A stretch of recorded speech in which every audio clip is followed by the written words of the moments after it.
What's up, guys? This is Boondocks, and I'm going to be reviewing Magic 2015 real quick.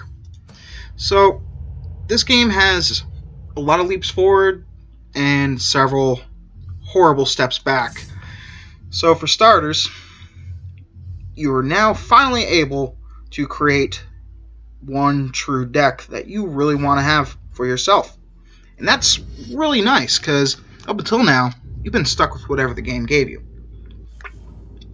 As you played through, you'd be able to unlock more and more cards, and that was always appreciated, but never fully realized.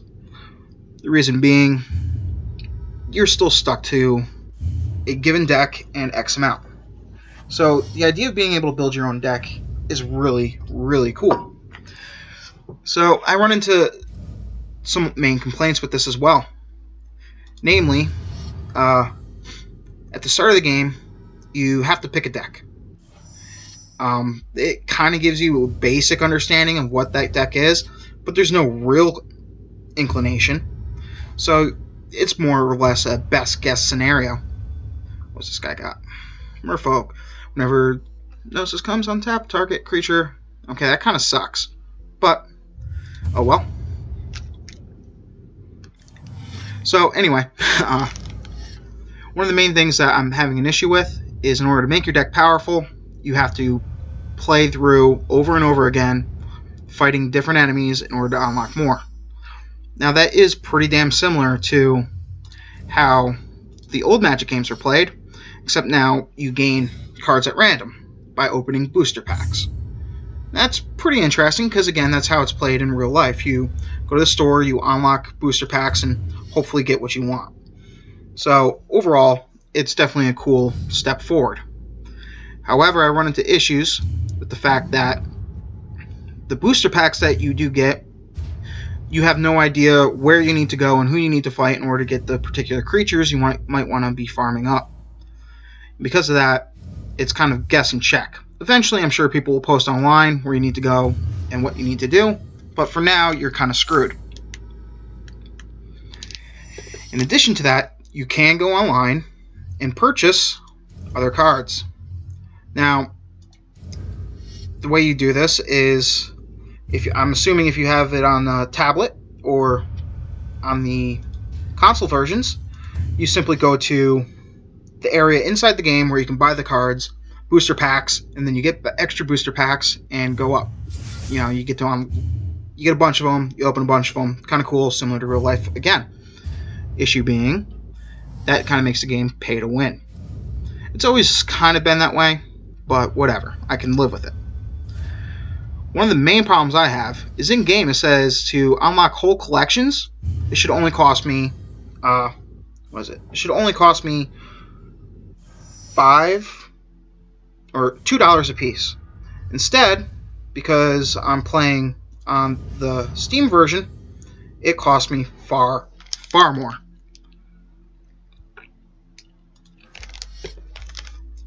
And that leads me to believe that they lied. And yeah, instead of costing me $2 per pack, it now costs me $5, which I have serious issues with. In addition to that, you're stuck with one fucking deck the entire time. Okay, so they're going to kill that guy off. That's kind of shitty. Oh well.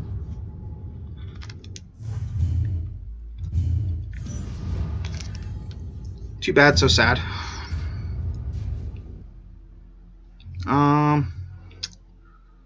You have too many cards. Please discard one.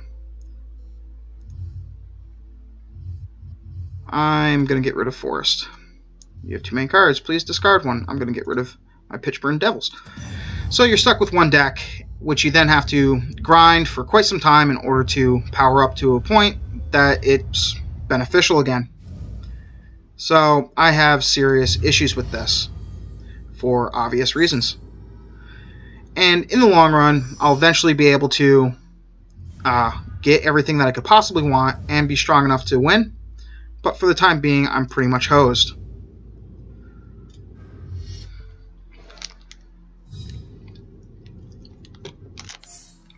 Alrighty. So, with that aside, the game is a lot of fun, and I like the idea of being able to build decks. So this is going to be a real short review. I'm just going to kind of play through a little bit of the turns here. I have it turned down on this difficulty, mostly because I'm trying to unlock decks, and it's going to just be a long grind, and that's going to turn this annoying very quickly. Hoping he double blocks me here. Nope, single block. That's fine.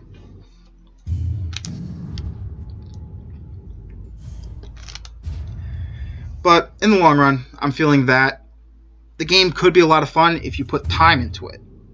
Once you get the time up, and then can start playing PvP, where you can build your own deck as opposed to using in-game generated ones, it'll take on a very, very different feeling from what it used to be. Put target creature on top of its owner's library. Fuck me then, right? And yeah, that really sucks.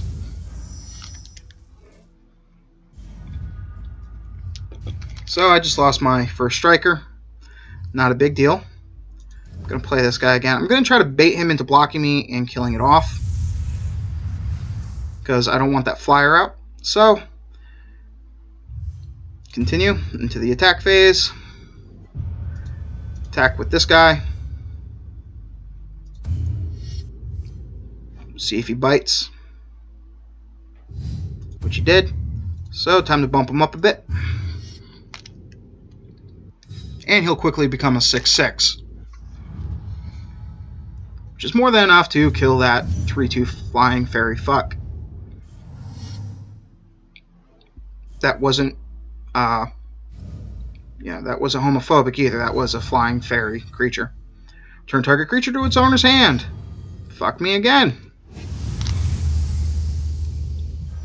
So bounce back against this deck kind of sucks, but whatever. I can deal with it. I'm going to play that first. I'm going to get down my worm and just use all my mana this turn. Then swing for 1. Whatever. So, outside of that, it is just a basic new version of Magic the Gathering. If you're a Magic the Gathering fan, and you're like me and can't really get out to Friday Night Magic all that often, you don't feel like spending a massive amount of money to buy all the booster packs and so on, this could be a very, very good alternative for you. That being said, I can't recommend it for everybody, especially if you're relatively new to Magic, mostly because, well, it would just become frustrating really fast. You won't be able to advance through the game very quickly, and yeah, you'll struggle for a very long time unless you take your time to actually sit here and grind for considerable length, which is what I'm doing as of now. In the previous games too, because you were able to unlock decks, playing through the different playing through the campaign and constantly just switching up your deck and having fun with it like that was very enjoyable. Does this guy got anything extra? Target creature, opponent control, attacks this turn of Fable. Okay, whatever. So I'm gonna play another mountain because why not? Play this because why not? And once again, well, I could actually just swing for the win. So I don't know why I'm actually stopping to consider things, to be honest. Yeah, doesn't really matter what he blocks unless he can bounce back everything in my hand, which does not look to be that way. So real quick, I'll be able to show how the booster packs work, and then I'm going to move on to showing how deck building works. So here we go with the booster pack. First, what was my achievement? Cast the same spell 5 times in a single duel. Okay, that's cool. So I unlock a booster, and I get a bunch of cards. So by unlocking these, I can now put them in my deck. So if I want, I can go to my deck manager. And the interesting thing about this too is you can technically make as many multicolored decks as you want. So as you can see, you have a pretty decent search filter to break it apart. You can go by color. So if I just want to look at my white and blue, if I had a white-blue deck, I can come down And now all these will just be whites and blues. If I want to specify even more, I could say just, well, not artifacts, but creatures. And now only creature cards will appear. So that's pretty simple, straightforward. I can also even break it down by casting cost, so I can see what I have to actually be able to put out. Go by the instances, so on, and even by rarity. So it's nice and easy, and then you can also change your sort by cost, color, and so on. So it makes things a little bit easy for you with regards to that. As far as adding things to your deck and taking them away, let me switch over to something that'll be easier to keep track of, aka red, real quick. So if I want to add more of this particular card to my deck, all I have to do is click on it and it gets added in. To take it away, click on it again. To zoom in, I just use my mouse wheel, and there it is. I'm not sure what you would do if you didn't have a mouse wheel. Most people do, though, so there's that. Then it gives you stats overall of your current deck. So I don't have any control. I'm not very fast. I do have pretty strong cards with a decent synergy. I am over my 60 max. Obviously, you can have a deck made of however much you want, but the chance of drawing the cards you need goes down, 60 bit being the minimum. Additionally, you can make a massive number of decks. All of these aren't actual decks. They are purely just colors. So you can go and create anything you want afterwards. The reason I took this is that's the, green and red, right? So it makes sense. It also gives you a display of how much your total costs are, what quantities you have of each. And you do have to turn on a special feature to do it, but you can also control your lands. So if I want less force and more mountains, I can do so. I could also change up my dual lands. So it's pretty straightforward. Oh, hang on, what did I do? I can't remember. Alright, that is how I want it. So done. Save and quit. If I wanted to make another deck, all I had to do was click on my profile, which is always down here in the bottom, like so. Pops open, equip deck, and click on this, and then you can edit a new one. Or if you go to the deck menu, which is from the starting menu, and come over here. Where is it? No, went past. Right here, decks.